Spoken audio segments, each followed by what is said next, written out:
Welcome to the 4th Annual Longevity Summit. I'm Kristen Glorioso. I'm a physician and a neuroscientist and an entrepreneur. I'm founder and executive director of Longevity Global. We are a nonprofit with chapters in 8 different cities, and we've been around for a couple of years now. We have a bunch of members. You should all sign up to be part of the community. Basic membership is free. Our mission is to connect longevity researchers, entrepreneurs, and investors together to build things in the space. And these are where some of our chapters are around the world. We're in as far as the UAE and Switzerland. And this is a little bit about the Longevity Global team. So I introduce myself. We also have Justin here, who runs the Boston chapter. And Nico and Stephanie, which are assistant directors here in San Francisco. And we have Christina as well here, who helps run the Boston chapter, and Salah, who's running the San Diego chapter. And this is where our attendees come for this conference. So it's truly a global conference. People are coming from all over the world. And one of the big ways that you can increase your lifespan is by increasing your community. So friends are very good for your longevity. This is the number of days left that people have to live, divided by tertiles for number of friends they have. So the more friends you have, the longer you're going to live. So just by coming to this conference, make some friends, increase your longevity. Really happy to introduce our opening keynote speaker, Dr. Ronjon Nag. He's a serial entrepreneur and adjunct professor at Stanford University and president and founder of R42 Capital Group, and one of my favorite humans. So, Kristen is one of my favorite humans as well. Okay, the timer's a bit odd here, but I assume it's 35 minutes. Great, excellent. So happy to be here, and such an honor to be the first speaker. And the first topic I'll talk about is, can we stop aging? Before we do that, I'll tell you a bit about myself. I've got really 3 personas. One is I'm a teacher. I teach longevity science at Stanford University. I teach AI at Stanford. 2, I'm a venture capitalist. And 3, I'm an inventor, so I still invent things, and we'll talk about a few of those things. I'm an AI person. I've been working in AI for 40 years. Just to prove that, here's me 30 years ago. It's not 40 years ago, but 30 years ago. It took a bit of time to get the press and all that, but that was working on, and we're still really talking about the same topic, aren't we? Computers that mimic the brain, and I'll try and leave you with a few more topics towards the later in the class about where that's going, where is AI going. But really in the last 10 years, we've been looking at the intersection of mathematics and medicine, and really trying to be translational. It's no good having sort of ideas just stuck in the drawer in a lab, impressing your fellow postdocs, professors, colleagues, academics. Can you actually get things to actually work? So I actually have a venture firm, R42, that invests. We spent about 40 million so far, and we invest in AI and longevity science companies, really at the earliest stages, in the first check, often the only check. And we have a lot of activities and workshops and kinds of things. Most of them are free. We have a longevity club. But let's first of all talk about what is aging. Now, what is aging? Aging is a time-dependent phenomena where the cells of our body change as time goes along. There's more people hitting the age of 65, 10,000 people hitting the age of 65 every day, and society is going to change. Hitherto, in most countries, young people pay for the older people because there are more young people than there are older people.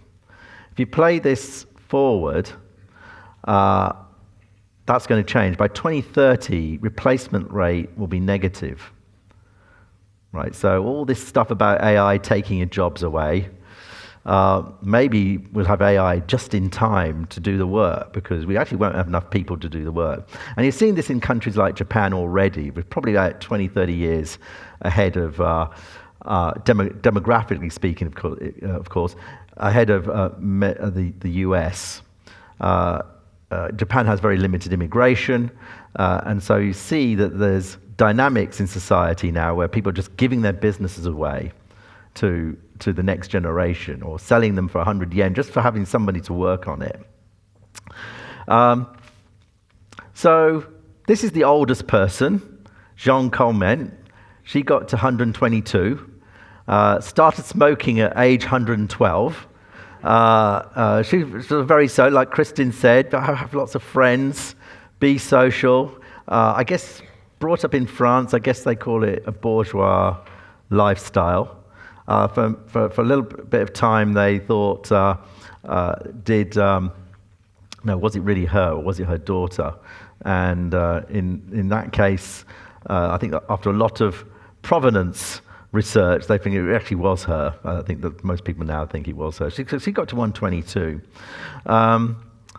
This is the oldest person on the right, Tomiko. She lives in Japan. She's 116.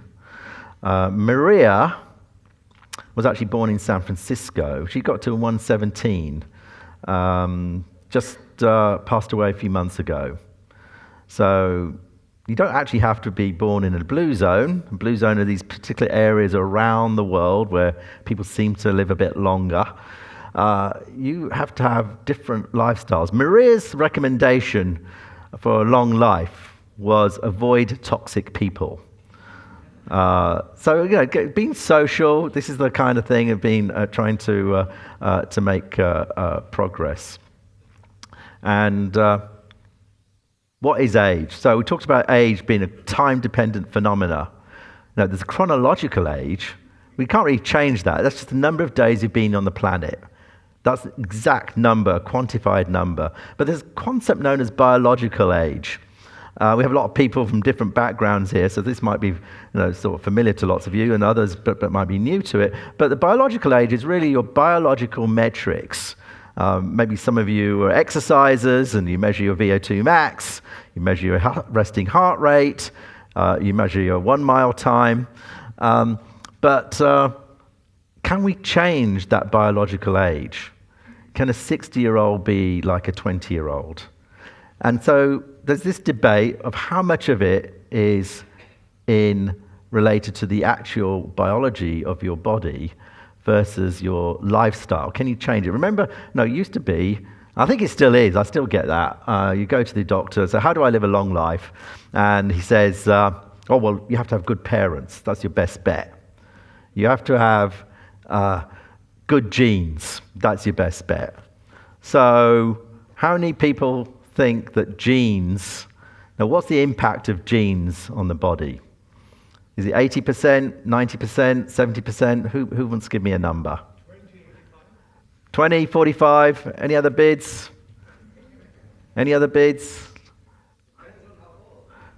Oh, depend. That's a good question. We'll get to that. Who wants to give me another number? I've got 20 and 45. Any other numbers? All right.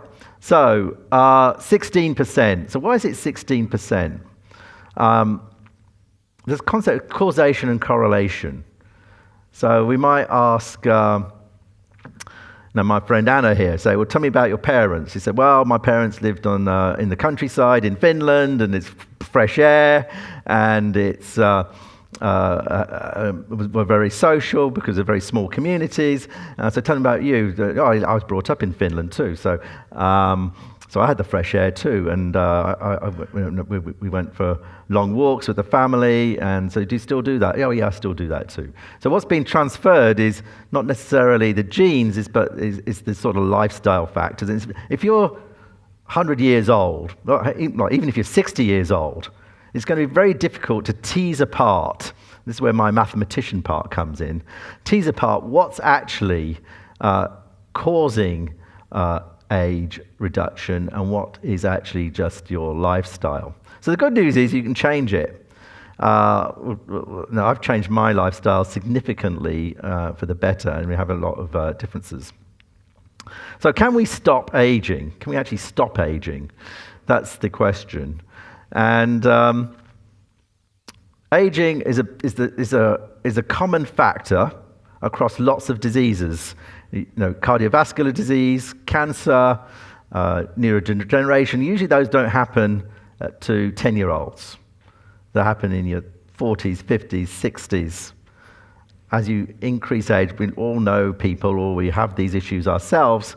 And yet, the biotech industry doesn't treat all these diseases in one go. They treat them one at a time. And this leads to extreme expense in actually building these things. I know, and we'll hear some excellent talks during the day and tomorrow, people who are trying to get these things quicker, and there's no comprehensive solution. Can we actually find one thing that fixes things all at once? Can we find a collection of things that fix things all at once? Can we actually fix it all at once? And so I would say the first person to age 150 is alive today, and he might be in this room. So one of the strongest indicators, and we have time, one of the strongest indicators is we'll find out who it is. Who is it? Who's going to have 150? What's your name, sir? My name is Herbert. Herbert. Anyone else who's here already is going to get to 150? Michael over there, great. Michael invented the Oculus Rift, so he's got a good track record. So we're going to do a little exercise. This is one of the things that you can all stand up. Let's all stand up. And one of the strongest indicators of how long you'll live for is how long can you stand on one leg. So the way to do it, don't close your eyes yet, just watch me do it. So you just stand on one leg, and if you leave your eyes open, you'll find you can do it forever. But so the trick is to close your eyes and then do it. And the person who's standing on one leg the longest, he's going to be the winner, or she's going to live to 150. So we'll start from 1, 2, 3. 1, 2, 3, close your eyes and stand on one leg. More than 2 inches, please. And as soon as you can't do it, sit down. Usually 50-year-olds, 60-year-olds can do about 10 seconds. Some yoga practitioners. Those of you who've still got your eyes closed, about half the people have sat down already. A few people are cheating and starting again.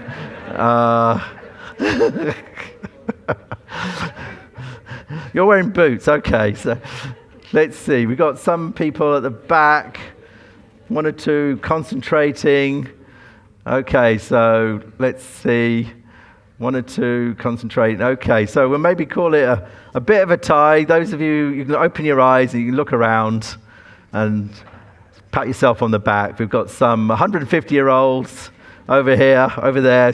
About half of them are women, I'd say. Half of them are women. So that's a bit of fun. So how we can get to 150? It sounds amazing, but the problem is most biological parameters, if you plot it out, remember Jean Calment, 122. Tomiko, she's 116. Maria, 116. A lot of biological parameters, if you plot them out, like there's these things called telomeres at the ends of your chromosomes that get smaller and smaller as your cells replicate. If you plot a line out, they seem to sort of end at like 115 or so, 112, 114. That seems to triangulate with what the age of what people actually die at. And so to get to your hundreds, maybe you can do a diet, exercise, not get in a car accident, bicycle accident, try not to have an unlucky gene. You might just be unlucky and you have a gene that gives you a catastrophic disease at a particular age. But my belief is that AI, we're going to have a whole set of technologies popping up, and AI is actually just the beginning. It's just the beginning. That are going to really change the trajectory of what we can do, not just in longevity science, but pretty much every field. And I've been in AI for 40 years, so I don't think it's particularly hot. But right now it's mainstream, and like pretty much every hour I can go on my phone now and some new innovations popped up of something you can do. And we've got the tools. The body is so complex. We have to say, look, having humans trying to figure this out is not the right approach. We have to have tools to figure it out for us. And so machine learning is one of those tools. And that's probably a whole set of innovations in biology that parallels that, 100 years old, 100 years of innovations, of things that are popping up. I would dare to say, for a number of reasons, not going quite as fast as fields in other areas. CRISPR, 13 years old, we've had like one treatment, sickle cell anemia. So it's a very slow process. It's a very slow process, biology. So how do we speed it up? And that's me coming in the last 10 years, saying, let's look at this field again and from first principles. It was called first principle thinking on how we can actually solve it. And so AI is getting to a level where, when I was at Cambridge, the computing power, I was doing neural networks with maybe, 1 million neurons. So the brain's got 1 billion neurons, 100 billion neurons.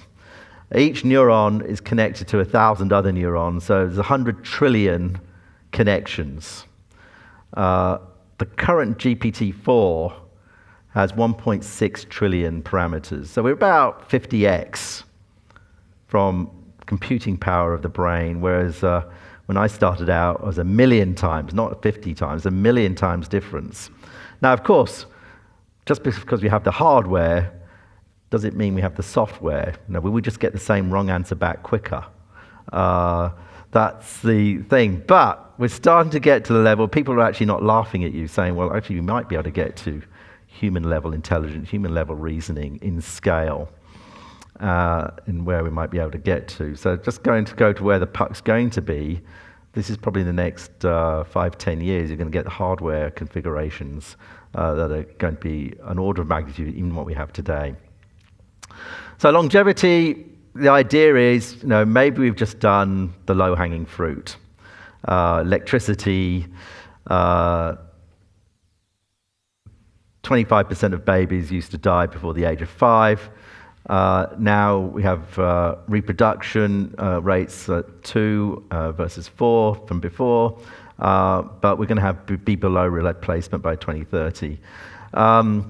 Education, sewage systems, pasteurized milk. So maybe we can reverse that on pasteurized milk. I don't know. We'll see. But the thing is, we could debate all these things about people don't do this, don't do that. There have been so many times where, in the last 30 years, people have said, don't eat eggs, then do eat eggs. Don't eat butter, then do eat butter, et cetera, et cetera. And it goes back to the causation correlation thing. It's very, very difficult until you have scale to know what actually might happen. And so I think it's Herbert, he said, somebody said, over there, it depends on the genetics, depends what age you are. So normally people thinking about age is can you get to 90? And yes, genetics is not that as much impact as you might think it is. But when you look at after 100, it seems to be more. But I would posit it that, after 106, I think the supercentenarians database is only like 350 people. It's just not enough people to actually say that. So we still have this question: can you actually change it? Is it all genetics, or is it actually a mixture of things? And so just to sort of double down on this, where my critique on when I see a graph, we'll see lots of graphs today and tomorrow. Don't check your brain in at the door. Be skeptical of everything you hear, including everything I say, because you have these problems that the charts can fool people. It can fool people on what you can actually do. Now, some of these new AI techniques, they're not straight lines. They're what we call non-linear. And these neural networks, they can account for these kinds of different complex relationships. So what does make us age? Stress makes us age. This has been a number of twin studies. These are two ladies, one with a happy marriage for 27 years and one with an unhappy marriage for 27 years and in divorce. So stress accelerates aging. So try and be unstressed. No matter what you are in the world, there's somebody got a tougher time. Now, we're really living with first world problems here. We're not in Gaza. No one's shooting at us here. We've got food on the table most of the time. UV light. This is a truck driver who drove a truck for 28 years regularly, and we see that the DNA mutations leads to wrinkles because he had light going on one side of the truck. On the other side, it didn't have as much light. So you get a number of other areas. And the basic problem, as I said before, we've actually increased the average lifespan from as little as the 40s a few centuries ago to now the 76. It used to be 78 in the US. It's dropped to 76. But this maximum lifespan hasn't changed. You just can't break this 120 barrier or even 115. The very, very oldest people. You're going to have to do something a little bit different than just simply diet, exercise, and push-ups. And we know that aging is not linear. This is work by Tony Weiss-Corey and Michael Snyder's group at Stanford, that lots of changes happen at certain ages, age 40, age 60, and age 80. And those of us who've crossed those barriers, we can think about that and how can we actually stop these things happening to go forward. And then different organs that age at different rates is also by Tony Weiss-Corey's group, that there's a gap between certain organs that age differently compared to others. And some organs are more essential than others. Clearly our brain is much more essential than our skin, though it seems to be we spend more time thinking about our skin than we do about our brain. Then you can live with wrinkly skin. You can't live with an imperfect brain. The heart, liver, you need at least one kidney. If you lose function in those five, then there's going to be a lot worse than others. Now, it's not very comfortable if you're blind or if you can't hear. In fact, the hearing part and the blindness part leads to lack of social. That Christine was talking about. So if you're not social, things sort of ripple through. And I think these sort of inflection points today, this is my view, and we'll hear other views today. Certainly the AI I've talked about. One is gene editing. I think it's still a bit slow right now. I think the dirty secret on gene editing is they can really only edit one gene. And we know that diseases are more complex, and that's a long tail of genes. There's a whole set of second generation gene editing companies trying to say, can we do more complex edits across many, many genes? Mitochondria, these are your energy packs in your cell. You may have learned at high school. They degrade as you get older. Can you actually take your mitochondria? We've got a company, Matrix Bio, that does that, and regrow them harvest them in a bioreactor and give them back to you, because you need huge quantities of mitochondria to give them back to you. Epigenetic reprogramming, we've got Vittorio over here. I'm going to talk about that later on, I think. There's the Yamanaka factors. There's 4 factors if you change that turns a cell from current age to 0 age. And that shouldn't surprise you, because that happens all the time when we get a 30-year-old female and a 30-year-old male. We seem to be able to get a creature with 0 age cells. It's called a baby. Why can't we do that ourselves? RNA splicing regulation. Hopefully, Lorna will tell us a little bit about that. And then lifestyle. Most people just don't do the basics.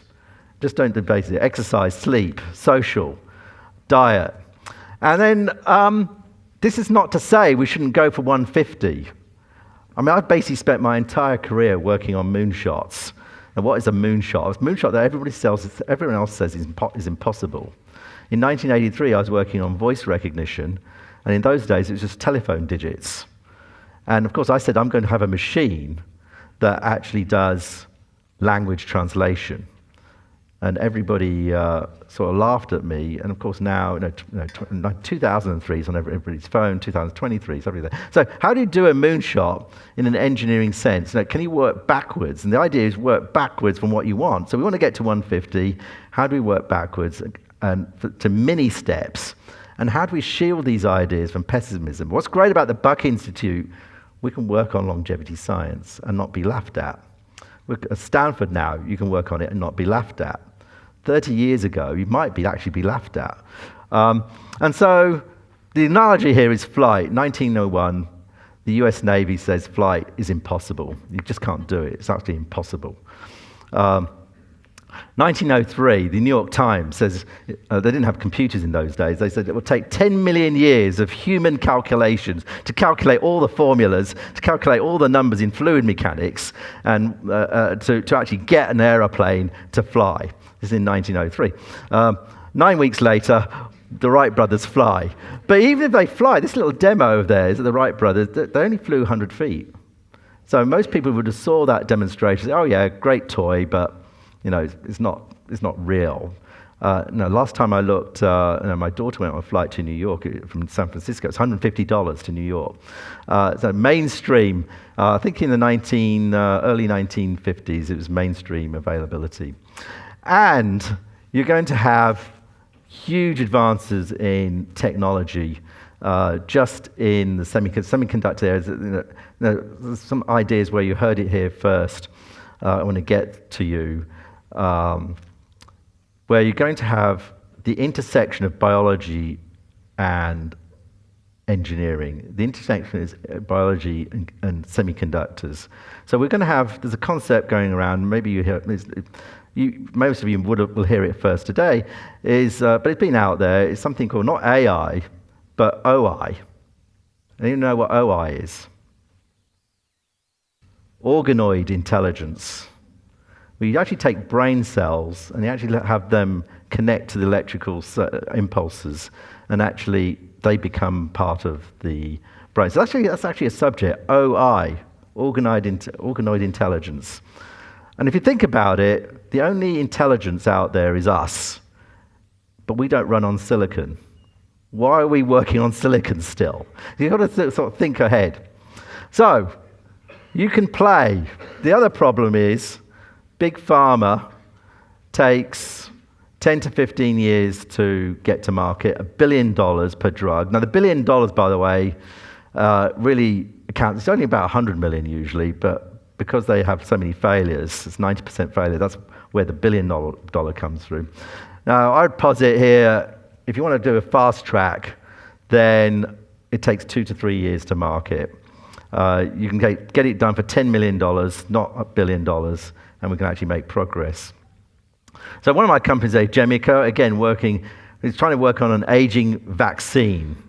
We talked about this last year and give you a few results where we're at now. And I said, okay, aging vaccine. And so people say, laughing, what does that mean? What does that mean? Does that mean it just stops aging or reverse aging? And how would it work? You get it something once a day, once a year.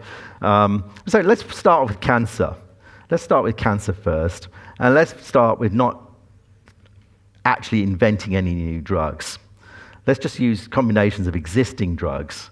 Use AI to predict the highest probabilities of which genes cause as many cancers as possible and with the highest probability of therapies. And build it cheaper, faster, safer, and come up with genes where are upregulated or downregulated, and go through it step by step where we can actually go through. So cancer is about a $400 billion market. What's interesting, cancer, if you look at these charts carefully, cancer is the sort of dark orange line. After about 80 or so, the prevalence of cancer is actually less. So it's actually an age-related disease up till about 80 or so, but then it actually becomes less. Why is that? It could be that everyone else has died off. The people who've actually not susceptible to cancer are continuing to live, and the people who, and there's 1 in 2 people will get it, and you can actually get it. So maybe you can get to 80 then home free, but it's not quite that as easy as that. And a lot of these diseases, you can see there's a nice chart where they all go up along with time, and people are not doing therapies. So the idea was we looked at 30 cancers, and we tried to figure out which combinations of existing drugs, not new drugs. We didn't want to invent any new drugs. So that's going to cost me another 25 years. and see whether we can actually solve existing diseases now using machine learning. And the idea here is to again go back, do it with cardiovascular, do it in neurodegeneration. And our cancer results are quite good. We're actually getting excellent results for killing cancer cells. And we're doing it with multiple combinations. Those of you who want more information, we can talk about it later on. Reducing cell death, reducing tumor volume. And the trick is now is how can you stack all these combinations together? And this is for treatment. Killing cancer cells is really after the effect, after the issue. Really, you want to do it before the issue. Can you actually create a vaccine and to actually stop getting disease before you actually get the disease? To be able to do that. So the idea is to look at peptides, to actually create an early warning system, to actually train the immune system to look for signatures that actually detect cancer before cancer arrives. And our next goal is to create a cancer-proof mouse, a mouse that doesn't have cancer. So let me leave you a couple more comments on how to work on longevity science, how to work on biotech. My advisor at MIT 30 years ago was Professor Andrew Lowe, and he wanted to fix medicine, not with biology, but with finance. So how do you do that? So we have a few finance people here. And so his idea was the reason that biotech takes such a long time is so expensive is because of the financing, not just because of the biology. And the idea here is use portfolio theory. So you take uncorrelated assets, things, and people do this all the time in their regular stock portfolio. They take IBM and they take Exxon, two completely different industries, and you put them together and you take them at different stages. You may take a stage 1 and stage 2. You can do this in the company. We have NeuroAge, a Kristen's company. It's got a diagnostic and a pharmaceutical, olfactive therapeutic. They've got a nutraceutical and a drug too. It can do it within an individual company. It's easier to do in a fund context where we've got a fund. So R42, we're doing that. We're doing all number of different ideas to attack it from a portfolio approach, and then do leverage with some of the portfolio companies to actually generate 1,000 AI models to actually get through. And then finally, a couple of other ideas. I'm big on mitochondria, but we have to probably apply many different things. I like this slide from Matrix Bio. Maybe you have to sort of refurbish a human, just like you refurbish a laptop. You have to upgrade your mitochondria. That's the battery part. And then you have to get rid of these senescent cells, right? Or clean them or upgrade them and make them young again. And then you have to reinstall the OS. And this is sometimes referred to in the epigenetic reprogram. Change the software we've got in the body. And so you get a new one. And then finally, some people want to know, I always want to know what these fancy longevity scientists actually do for themselves. I do running. That's what I do. This is a well-known scientific journal in the New York Times. 7 hours adds 1 hour of life. How old am I? So my telomeres are great. VO2 max is great, but I still look old, unfortunately. That's the OLA skin advisor. So my telomeres is my favorite idea. I think usually most people in longevity circles think it's more of a correlation than causation, but I like to do that. If you want to talk to me, you can talk to my avatar, and you can obviously send me an email and talk to me directly, but you can also talk to my avatar if you're shy. And we have a Stanford conference on January 17th. I'm teaching an AI class in January as well. That's hybrid. You can watch it online or just come in person to Stanford and you can talk. So I'll stop there. And we have about 2 minutes, 48 seconds for questions, I believe. Thank you very much. Questions or comments? Or comments. Who would like to start first? Biological data training sets to inform our AI and how you see mining preclinical and clinical data to stride forward? That's an excellent question. I think data really is where governments have missed their opportunity. Universities are trying. Certainly here at the Buck at Stanford, we have a number of data sets, very fragmented, but you can imagine even a single country, even the UK, where the NHS, people think it's centralized, it's actually not. It's something where, look, the government created a data set and even gave people a tax credit for donating their genome. I mean, there's all this privacy stuff, but you say, look, we'll tell you what, we'll give you $100. We'll give you $1,000 to upload your genome, or we'll give you a percentage of all the profits that pharma use. There's so many creative ideas. It's not happening, and that might be something, data is king, and the more data you have, the more likely you're going to escape this causation-correlation problem. So thank you very much for that question. One thing I don't see mentioned very often are the effects of hormones or hormones and aging.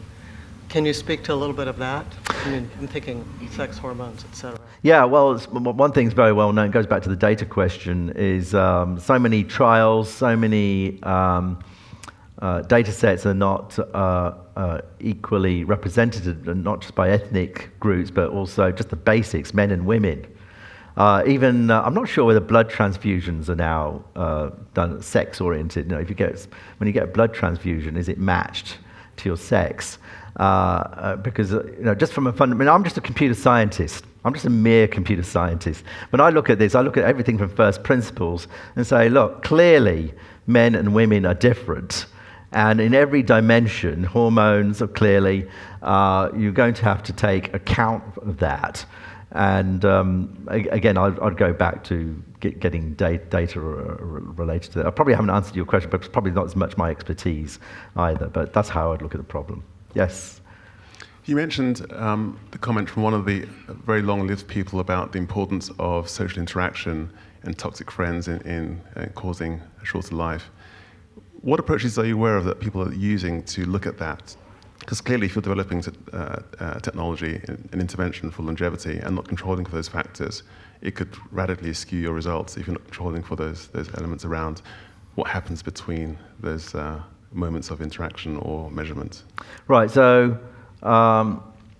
clearly, I think from a practical sense, you're asking, well, what are people doing to increase social interaction? And social interaction is complex in this day and age.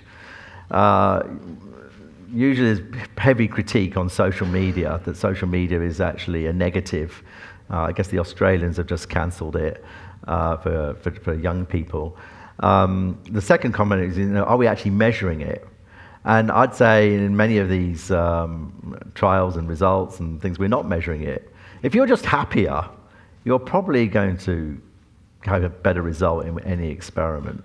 If you're miserable, and that's probably some of the issues of some of the treatments, that they're not convenient, they're not pragmatic, they're not practical, or they're painful, the actual treatment will give you a sort of a mini PTSD. There's a counteracting effect. But if you remove those effects, could it work?